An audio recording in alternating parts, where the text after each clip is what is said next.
Hi friends, तो आज मैं लेकर आई हूँ 2018 में रिलीज हुई मूवी। इस मूवी का नाम है कैलिबर और इस मूवी का IMDb रेटिंग है 8.6 आउट ऑफ 10। क्या आपने कभी सोचा है कि एक हंटिंग ट्रिप पर जानवर की जगह अगर गलती से किसी इंसान का शिकार हो जाए तो क्या होगा।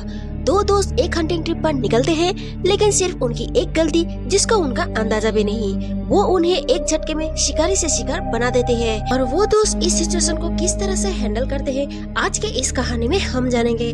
तो चलिए वीडियो को शुरू करते हैं। मूवी के शुरुआत में हम माइकल नाम के एक आदमी को देखते हैं जो अपने गर्लफ्रेंड के साथ है। असल में माइकल अपना एक दोस्त मार्कस के साथ स्कॉटिश हाईलैंड्स में शिकार करने जा रहा होता है, लेकिन उसकी गर्लफ्रेंड उससे जाने से मना कर देती है। जिसके बाद माइकल कहता है कि मुझे जाना होगा क्योंकि मैंने अपने दोस्त मार्कस को प्रॉमिस किया है और मैं 3 दिन में घर वापस लौट आऊंगा, इसलिए चिंता करने की कोई बात नहीं। फिर वो अपनी गर्लफ्रेंड को बाय कह के माइकल और मार्कस वीकेंड हंटिंग ट्रिप पर निकल जाते हैं। अब रास्ते में जाते वक्त हमें इनके बातों से पता चलता है कि माइकल ने कभी हंटिंग नहीं किया था और उसके नजरों में किसी भी जानवर को मारना सही नहीं था, लेकिन मार्कस के जिद करने की वजह से माइकल हंटिंग पे चलने के लिए मान जाता है।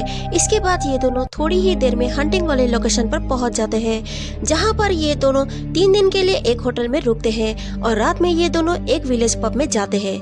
तभी वहां पर इनको एक आदमी से मुलाकात होती है जो कि एक विदेश कम्युनिटी लोगान से, और उन तीनों की आपस में दोस्ती भी हो जाती है। दरअसल लोगान इन दोनों से इसलिए दोस्ती बढ़ाना चाहता था क्योंकि विलेज की इकोनॉमी वीक चल रही थी और मार्कस एक बिजनेसमैन था जो कि मार्कस के काफी हाई लेवल कॉन्टेक्ट थे। इसके बाद वहाँ कारा और लोना नाम के 2 लड़कियां आती है जो कि इनके साथ बैठ के ड्रिंक करने लगती है। क्योंकि यहाँ पर टूरिस्ट वगैरह बहुत कम आया करते थे, इसलिए दोनों माइकल और मार्कस को देखकर थोड़ी बहुत बहक जाती है। अब माइकल और मार्कस इन दोनों लड़कियों के साथ ड्रिंकिंग और डांस करने के बाद मार्कस कारा को लेकर पब से चला जाता है। माइकल उनके साथ जाना चाहता था, लेकिन मार्कस उसे वहीं पर रुकने के लिए कहता है। इसके बाद माइकल और लोना एक साथ होते हैं। लोना माइकल को उसकी और मार्कस के फ्रेंडशिप के बारे में पूछती है, जिस पर माइकल कहता है कि मैं और मार्कस 15 साल से दोस्त थे। ये बातें चल रही होती है, लेकिन अचानक से लोना माइकल को किस करने की कोशिश करती है। तभी माइकल कहता है कि मेरी शादी तय हो चुकी है और मैं पिता बनने वाला हूँ। लोना ये सब बातें सुनते ही वो पीछे हट जाती है। फिर वो दोनों बार में जाके वापस से ड्रिंक पीना शुरू करने लगते हैं। अगले सुबह माइकल मार्कस को जगा रहा होता है और ये दोनों शिकार करने के लिए निकल जाते हैं, लेकिन माइकल अभी भी नशे में था। रास्ते पे माइकल मार्कस से पूछता है कि क्या तुमने मेरे ड्रिंक्स में ड्रग्स मिलाए थे। अब जंगल पहुंचने के बाद माइकल को याद आता है कि वो जल्दी में राइफल के गोलियां लाना भूल गया था, इसलिए मार्कस अपने राइफल उसे शिकार करने के लिए दे देता है। अब जंगल में कुछ देर चलने पर इन दोनों को एक हिरन दिखता है। अब हिरन बिल्कुल इनके सामने होता है, इसलिए मार्कस माइकल को उस हिरन पर गोली चलाने को कहता है, जिस पर माइकल पहले तो मना करता है, पर मार्कस के जिद करने की वजह से वो मान जाता है।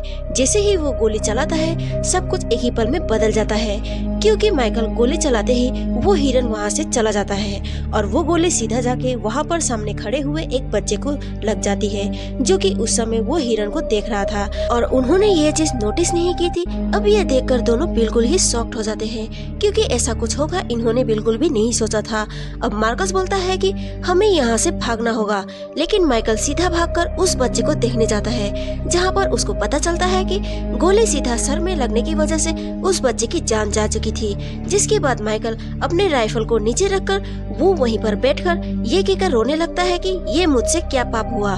तभी अचानक से वहाँ पर उस बच्चे के पिता सेमी नाम पुकारते हुए उस बच्चे को बुला रहे थे।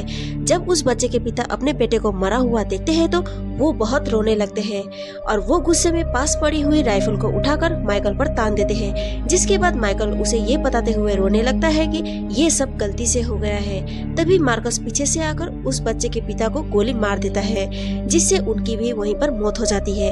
अब ये सब देख के माइकल बहुत ज्यादा डर जाता है और मार्कस का भी यही हाल था, पर मार्कस अपने आप को काबू करके लाशों को झाड़ियों में छुपा देता है और अपने दोनों राइफल्स और माइकल को लेकर वहाँ से भागने लगता है। मार्कस माइकल को अपने गाड़ी में बिठाकर वो जंगल के दूसरी तरफ चला जाता है, ताकि वो बाद में पुलिस को ये बोल सके कि वो कभी भी उस स्पॉट पर गए ही नहीं थे। लेकिन यहाँ पर माइकल ये कहने लगता है कि हम लोगों को पुलिस के सामने सरेंडर कर देना चाहिए, क्योंकि ये सिर्फ एक हादसा था। तभी मार्कस उसे बोलता है कि हम दोनों ऐसा नहीं कर सकते, क्योंकि पहले तो वो पिछली रात से ड्रिंक के वजह से हैंगओवर था, ऊपर से उसने शिकार करने के लिए मार्कस के राइफल का इस्तेमाल किया, जो कि इलीगल है। सबसे बड़ी बात कि मार्कस ने माइकल को बचाने की हड़बड़ी में उसे उस बच्चे के पिता को मारना पड़ा, और वो कोई हादसा नहीं था। इसलिए इन दोनों के पास अपने क्राइम को छुपाने के अलावा और कोई रास्ता नहीं था। ये सब सोचकर मार्कस एक प्लान बनाता है कि हम लोग रात में वापस आकर उन 2 लाशों को जमीन में दफना देंगे। इसके बाद हम लोग यहाँ से हमेशा के लिए चले जाएंगे, जिसके लिए माइकल पहले तो मना करता है। फिर मार्कस अपनी बातों से जैसे तैसे करके माइकल को मना लेता है। इसके बाद ये लोग शाम होने पर वापस होटल पर जाते हैं और ऐसे दिखावा करते हैं कि जैसे कि कुछ हुआ ही ना हो।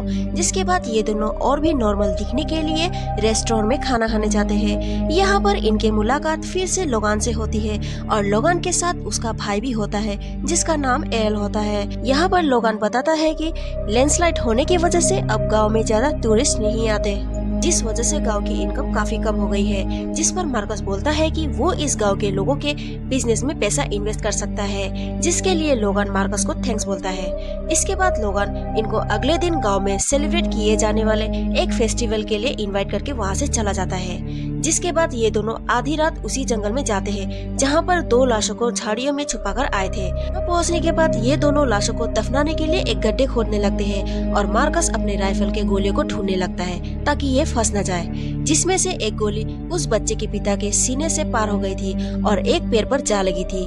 लेकिन जो दूसरा गोली होता है वो माइकल ने चलाया होता है, जो कि अभी भी उस बच्चे के सर पर फंसी हुई होती है। इसलिए मार्कस उस बच्चे के सर को काट कर गोली निकालता है, ताकि अगर बाद में पुलिस को लाशें मिलती भी है तो पुलिस मार्कस तक पहुंच ना पाए। जिसके बाद ये दोनों उन लाशों को दफनाकर रातों रात होटल में वापस चले जाते हैं। अगले सुबह ये दोनों घर जाने के लिए सामान को पैक कर रहे होते हैं। तभी होटल के नीचे कारा के अंकल ब्रेन आ जाते हैं, जो कि मार्कस के गाड़ी के टायर को पंचर कर देते हैं, और वो मार्कस को बहुत मारने लगता है क्योंकि वो उनके भतीजे कारा के साथ था और पार्टी वाली रात कारा को ड्रग्स दिया था। हालांकि उसने ड्रग्स अपनी मर्जी से ली थी, लेकिन ये बात ब्रेन को मालूम नहीं था। थोड़ी देर के बाद वहाँ पर लोगान भी आ जाता है और मार्कस को ब्रेन के हाथों से मरने से बचाता है, क्योंकि मार्कस ने गांव पर पैसा इन्वेस्ट करने का वादा किया था। यहाँ पर ब्रेन लोगान के बातों को इसलिए मानता है क्योंकि लोगान उसका छोटा भाई है और एक अच्छा दोस्त है। यहाँ पर हम देखते हैं कि लोगान और ब्रेन मार्कस के गाड़ी को अपने गाड़ी से बांधकर गैराज तक ले जाते हैं ताकि मार्कस के गाड़ी का टायर ठीक कर सके। लेकिन इस वजह से मार्कस और माइकल बहुत ही परेशान में होते हैं, क्योंकि गाड़ी के डिक्की के अंदर उनके खून लगे हुए शर्ट, गोलियां, चाकू वगैरह थे। लेकिन माइकल मौका देखते ही उन चीजों को कार से बाहर निकाल देता है, लेकिन उससे यहाँ पर एक छोटी सी गलती हो जाती है। अब ये होता है कि ऐसा करते वक्त डिक्की में थोड़ा सा खून लग जाता है, लेकिन ये इतनी जल्दबाजी में होता है कि माइकल को डिक्की में लगे हुए खून को साफ करने के लिए मौका ही नहीं मिलता। जिसके बाद माइकल और मार्कस को पता चलता है कि इनके गाड़ी को ठीक करने में शाम हो जाएगी, इसलिए इनके पास अब रुकने के अलावा और कोई चारा नहीं था। इसके बाद ये लोग ब्रेन के साथ फिर से वापस बार में जाते हैं, जहाँ पर इनको आयोना और एल के बातों से ये पता चलता है कि जिन दोनों का इन्होंने खून किया था वो लोगान के करीबी रिश्तेदार थे, जो कि कैंपिंग करने के लिए जंगल में गए थे। लेकिन वो 2 दिनों से गुम हो गए हैं, इसलिए लोगान और उसके सारे कजन उनको ढूंढने के लिए जंगल जाने वाले हैं। लेकिन ये सब सुनते ही मार्कस के मुंह से गलती से ऐसा कुछ निकल जाता है जिसको सुनकर एल को उस पर शक हो जाता है, और इसका अंदाजा मार्कस और माइकल को भी लग गया था। इसलिए दोनों तुरंत ही वहाँ से बहाना बनाकर निकल जाते हैं और अपने होटल में पहुँच जाते हैं। जिसके बाद शाम के वक्त लोगान का एक आदमी वापस से इनको एक फेस्टिवल में चलने के लिए बोलता है, इसलिए दोनों को ना चाहते हुए फेस्टिवल पर चलना पड़ता है। वहाँ पर पहुँचने के बाद इनको पता चलता है कि सब लोग इन्हें एक शक के नजरों से देख रहे थे। तभी लोगान इन्हें अकेले में बुलाकर ये कहता है कि वो सेमी और उसके पिता को ढूंढने के लिए अपने आदमियों के साथ जा रहा है, तुम दोनों भी हमारे साथ चलो, तुम्हारा गाड़ी अब ठीक हो चुकी है, और उसको गाड़ी की चाबी दे देता है। जिसके बाद सभी लोग जंगल में जाते हैं, जहाँ पर लोगान अपने पेट डॉग को अपने करीबी रिश्तेदार की कपड़े को सुंघाता है, और वो डॉग कुछ ही मिनट में उस डेड बॉडी को ढूंढ निकालता है। जैसे ही लाश मिलती है, माइकल और मार्कस वहाँ से भागना शुरू कर देते हैं। लेकिन ये दोनों ज्यादा दूर तक नहीं जा पाते, क्योंकि लोगान ने पहले ही इनकी गाड़ी को खराब कर दी थी। इसलिए थोड़ी दूर जाते ही गाड़ी के सारा पेट्रोल खत्म हो जाती है। जिसके बाद मार्कस और माइकल गाड़ी से उतरकर जंगल की तरफ भागने लगते हैं। लेकिन यहाँ पर लोगान बड़ी चालाकी से ब्रेन के डॉग्स को इनके पीछे छोड़ देता है। जिसके बाद मार्कस और माइकल दोनों डॉग्स के पकड़ में आ जाते हैं और ब्रेन का डॉग मार्कस को काटने के बाद वो माइकल को भी काटने लगता है। तभी मार्कस माइकल को बचाने के चक्कर में गोली चला देता है, जिससे ब्रेन के डॉग की वहीं पर मौत हो जाती है। जिसके बाद मार्कस माइकल को अपने साथ लेकर भागने की कोशिश करता है, जो कि अब तक माइकल काफी घायल हो चुका था, जिससे कि वो अब भाग नहीं पाता। इसलिए मार्कस माइकल को छोड़कर अकेले ही वहाँ से भाग जाता है और माइकल पकड़ा जाता है। ब्रेन माइकल को बहुत बुरी तरह से मारता है, लेकिन लोगान ब्रेन को रोक लेता है, क्योंकि ब्रेन माइकल को मार ही देना चाहता था। जबकि लोगान का कहना था कि ऐसा करने से कोई भी हमारे विलेज में विजिट करने नहीं आएगा। इसके बाद माइकल राजी हो जाता है पुलिस को सब कुछ सच सच बताने में, लेकिन लोगान का कहना था कि ये अपनी बातें पालट भी सकता है। इसी वजह से पुलिस हमारे गाँव में इन्वेस्टिगेट करेगी और इन दोनों को मारना सही नहीं, बल्कि इन दोनों को सजा मिलनी चाहिए। ये सब बातें कर ही रहे होते हैं, तभी एक आवाज आती है कि मार्कस मिल गया है और उसको एक गुदा में लॉक कर दिया गया है। अगले दिन सुबह लोगन माइकल को एक आखिरी शर्त देता है कि तुमको अपना दोस्त मार्कस को मारना होगा, वरना ब्रेन मार्कस के साथ तुम्हें भी मार देगा। माइकल ये बात सुनकर बहुत ही हैरान हो जाता है कि वो अपने दोस्त मार्कस को कैसे मार सकता है, और मार्कस माइकल के तरफ एक लाचार आदमी की तरह देख रहा होता है। लोगन माइकल को कहता है कि वो अपने मंगीतर और अपने होने वाले बच्चे के बारे में सोचे। जिसके बाद माइकल ना चाहते हुए भी अपने दोस्त मार्कस को गोली मारकर उसे वहीं पर खत्म कर देता है। अगले सीन में लोगान एक होटल के रूम में माइकल से ये बोलता है कि तुमको पुलिस से ये बोलना है कि मार्कस नॉर्थ के तरफ शिकार करने गया था, लेकिन वो अब तक वापस नहीं लौटा।